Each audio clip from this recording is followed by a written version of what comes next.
Since the train derailment, we've heard of all sorts of instances of people having symptoms they believe are related to the chemicals released during that derailment.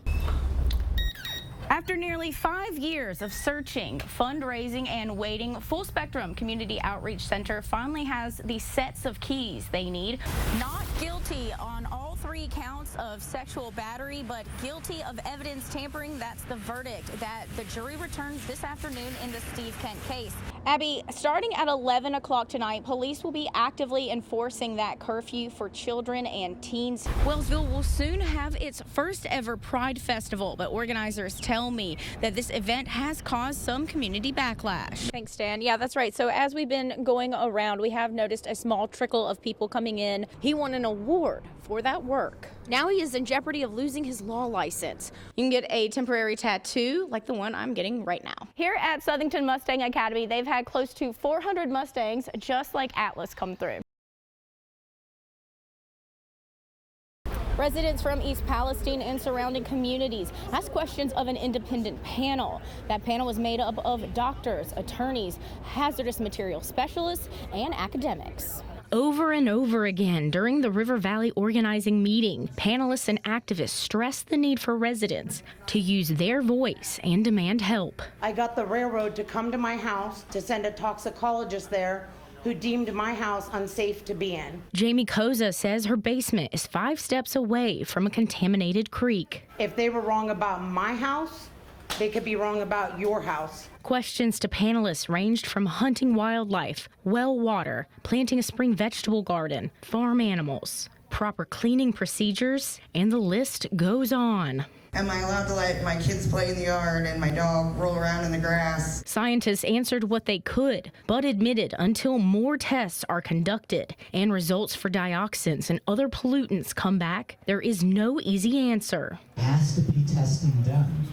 Otherwise, nobody will understand really what the risks are. We can all guess and hypothesize, and your anxiety will just continue to raise and raise and raise. Panelists suggest calling local politicians, Norfolk Southern, the EPA, and other organizations involved in the cleanup to ask for more testing of your home and to hold them accountable. Above all, they say to document any health problems for yourself, your kids, and animals. Get a journal and start taking notes every single day about what you're experiencing. You know, when, what time of day was it? Reporting in East Palestine, Desirae Gostlin, WKBN 27 First News. These little piggies came down to the Columbiana County Fair to run. On your mark, get set, let them go, hold it up high, let them roll. Charles Beam has been racing pigs for the last 12 years. Boone Hall Festival, the Strawberry Festival in South Carolina, they wanted some pig races, so I built one in the wintertime for their Strawberry Festival, and we've been at it ever since. Beam says pigs are highly trainable. Pigs are real smart. People don't give them the credit they deserve. I mean, you can train them to race in just one or 2 days with the Oreos. So. Beam's daughter tells me she has a favorite. It's a girl.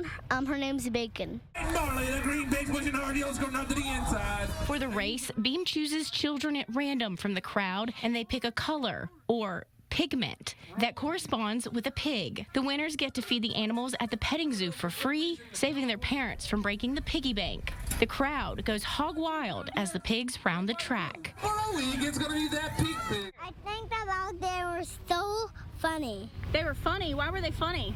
Because they were running all the way across over there. And this little piggy won the race. You are a lucky winner. You can watch the pig races every night at the fair, and the show lasts a little less than 20 minutes. In Lisbon, Desirae Gostlin, WKBN 27 First News. There was standing room only at the Wellsville Village Council meeting as people spoke both for and against kid-friendly drag shows. I'd like to take my child to this parade or festival. I don't see any reason why anyone here should be able to tell me I can't.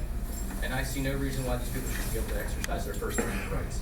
So children don't need to be exposed to this stuff, no way, no how, whether it's social media, whether it's At a live show. A group called Stand for Children Columbiana County opposes the family-friendly drag show that will be part of entertainment at Pride. They worry it will be an adult-oriented show, not appropriate for children. We were just taking a stand solely on the issue of kids being exposed to things of a sexual nature. Some members of the community asked the village council to draft legislation that would outlaw children being allowed at drag shows. As far as the ordinances, we're making an ordinance.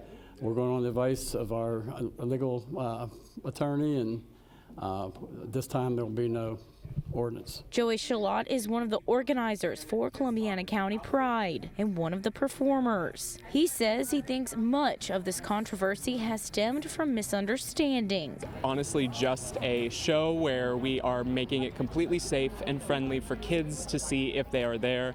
We're not directing it at any age group. Columbiana County Pride is July 15th at the Wellsville Alumni Center. In Wellsville, Desirae Gostlin, WKBN 27 First News. Where signs that read "No annexation" line the streets.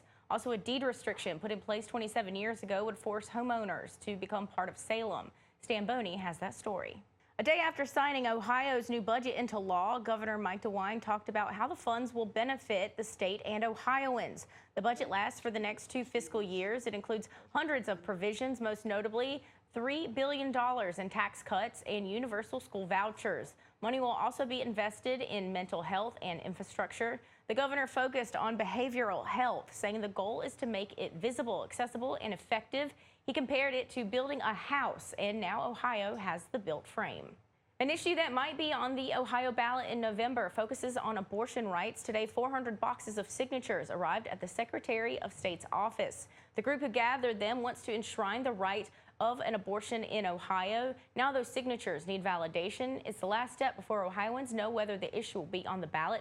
Ohio State House reporter Natalie Fahmy has that story. The Warren man convicted of multiple counts of rape was back in a Trimble County courtroom to learn his fate. Francis LaCamera III declined to address the court prior to learning his punishment. Judge Cynthia Westcott Rice sentenced LaCamera to 25 years to life behind bars. LaCamera was found guilty on 9 counts of rape and 1 count of gross sexual imposition on June 23rd. Prosecutors say he repeatedly assaulted a young girl for the better part of a year. Recently, a concerned citizen notified Columbiana County Humane Society that somebody in the community has been falsely identifying as a humane agent. The person was seen placing a removable magnet with the Humane Society's logo on the back of their personal white minivan. Columbiana County Humane Society says their job is difficult enough, and learning that someone is out there claiming to be an agent working on their behalf makes it even more challenging.